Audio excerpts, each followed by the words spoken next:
அன்பான தமிழ் மக்களே, வாழ்த்துக்கள், வணக்கங்கள். God bless you all.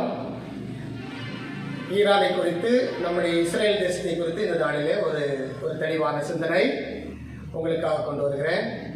நல்ல தெளிவாக நீங்கள் இந்த வீடியோவை பாருங்கள். அது உங்களுக்கு எல்லாம் பிளஸிங்ஸாக இருக்கும். ஈரான் எவ்வளோ பெரிய தேசம் தெரியுமா? ஈரானை குறித்து நீங்கள் எடுத்தீங்கன்னா இஸ்ரேலை மாதிரி கிட்டத்தட்ட ஒரு 70 மடங்கு, கிட்டத்தட்ட 70 மடங்கு பெரிய ஒரு நாடு. 2040க்கு அப்புறம் இஸ்ரேலுங்கிற ஒரு தேசமே இருக்காது அப்படின்னாங்க.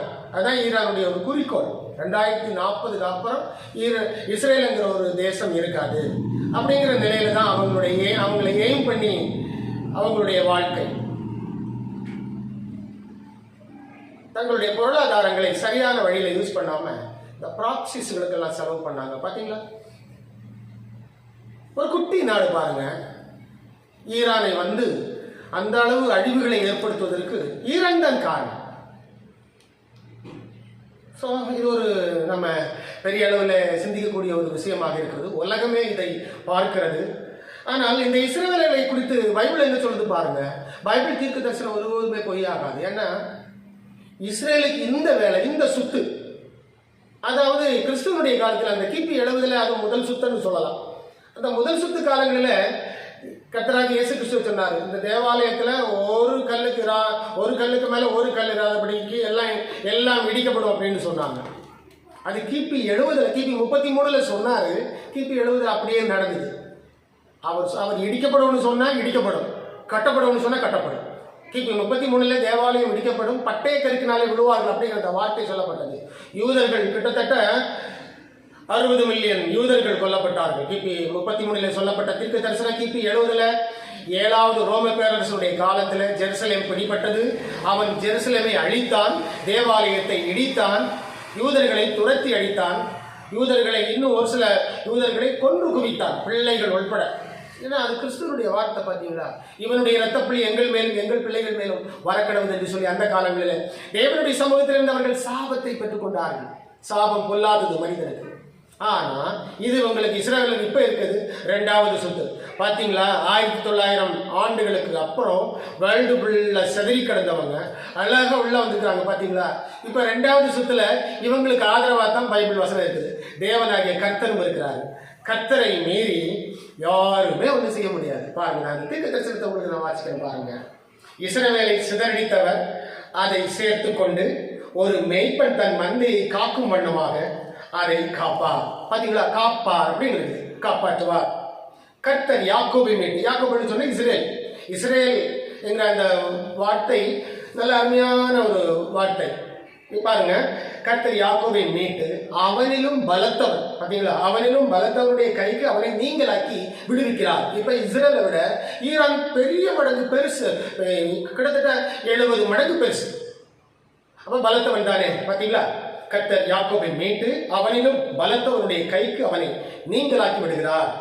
அவர்கள் வந்து சொன்ன இஸ்ரவேலர்கள் வந்து சீயோனின் உச்சியிலே கம்பீரித்து கர்த்தர் அருளும் கோதுமை, திராட்சரசம், எண்ணெய், ஆட்டுக்குட்டிகள், கன்றுக்குட்டிகள் என்பவைகளாகிய இந்த நன்மைகளுக்காக ஓடி வருவார்கள்.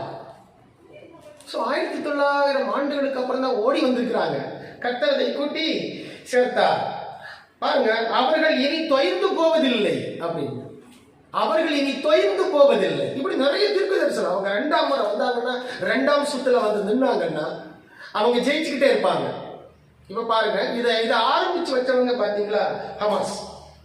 இதை ஆரம்பிச்சு வச்சவங்க ஹமாஸ் இதை ஆரம்பிச்சுட்டாங்களா? இப்ப பாருங்க, காசா வந்து ரொம்ப தூளா போய் கஷ்டப்படுறது யாரு? பொது ஜனம். அந்த ஒன்றும் தெரியாது அப்பாவி குட்டி பிள்ளையும் கூட இந்த காசால இன்னைக்கு கஷ்டப்படுறது பார்க்கும்போது அது ஒரு சைடுல பெரிய ஒரு மன வருத்தம், பெரிய மாணவர்களே.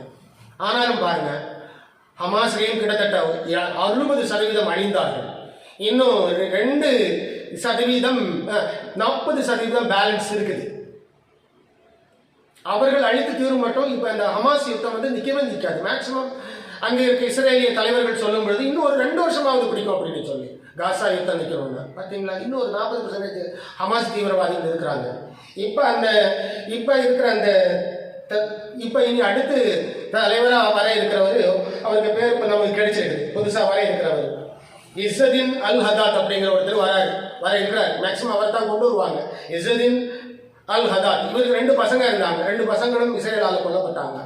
ஆனால் இப்போ இவர் தலைவராக இருக்கிறார். இவர்கிட்ட தான் எஞ்சி இருக்கிற ஹாஸ்டேஜ் இருக்கிறார்கள் அப்படின்னு சொல்லப்படுகிறது. சரிங்களா?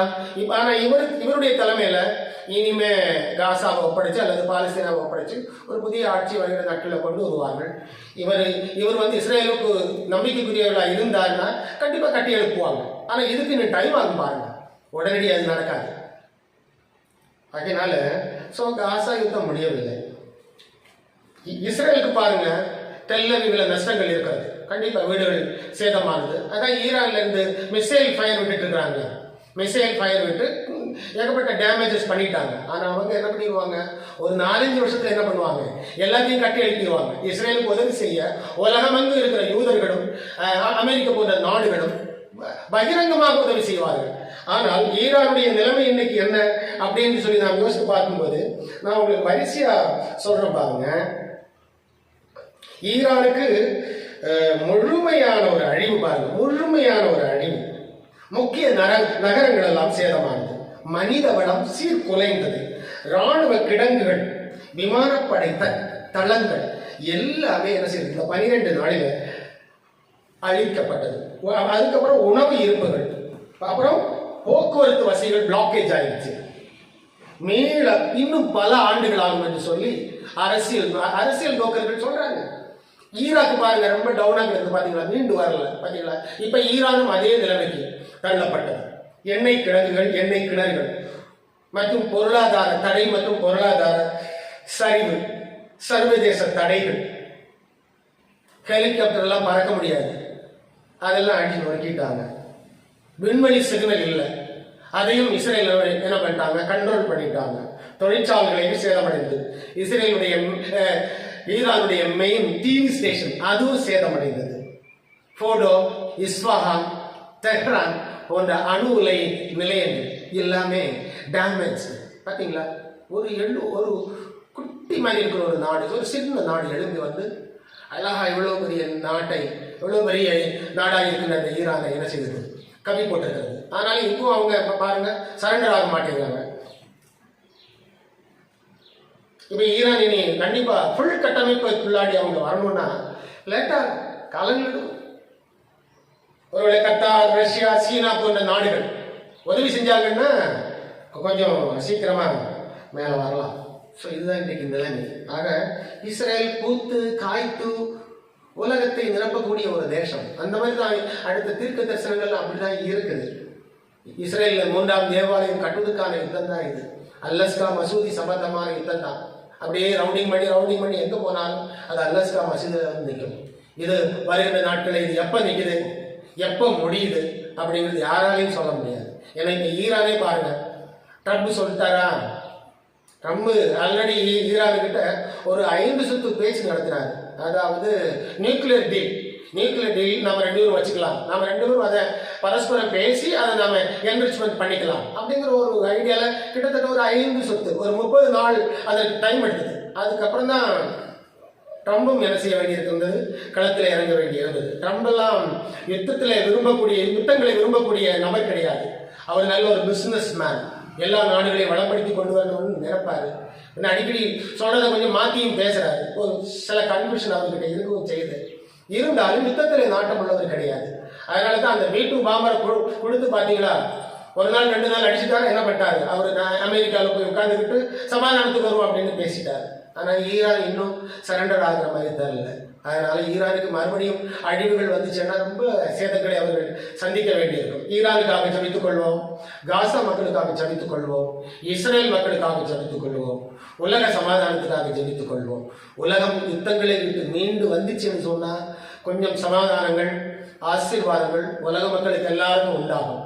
ஆனா பைபிள்ல இயேசு கிறிஸ்து என்ன சொல்றாருன்னா, யுத்தங்களின் செய்திகளையும் கேள்விப்படுவீர்கள், ஆனாலும் முடிவுடனே வராதுன்னு அவர் சொல்றாரு. அவர் சொன்னாருன்னு அது அப்படிதான் நடக்கும். ஆனால் அதற்கு மாற்று வழியும் உண்டு. கிறிஸ்தவ பிள்ளைகளுக்கு, அவரை நம்புகிற பிள்ளைகளுக்கு மாற்று வழியிலே ஆசீர்வாதங்களும் உண்டு என்பதை புரிந்து கொள்வோம். இது பாவ மன்னிப்பின் முடிவு பகுதி, கிறிஸ்துவின் ரிட்டர்ன் உலகை நெருங்குகின்ற பகுதி. ஆகையினால உலகம் இப்படிதான் போகும். பைபிளை நல்லா வாசிச்சு பாருங்க, தீர்க்க தரிசனங்களை படிச்சு பாருங்க. வேர்ல்டு ஹிஸ்டரி அதை வச்சு அப்டேட் பண்ணி பாருங்க, எல்லாம் தெளிவாக இருக்கும். கால கண்ணாடி பைபிள், இஸ்ரேல் தேசம் உலகத்தினுடைய ஒரு கால கண்ணாடி, நாளைக்கு நடக்கக்கூடிய விஷயத்தை தூரத்தில் இருந்து பார்த்து அறியக்கூடிய ஒரு கால கண்ணாடி. Thank you all, God bless you all. மறுபடியும் சந்திக்கலாம். பாய்.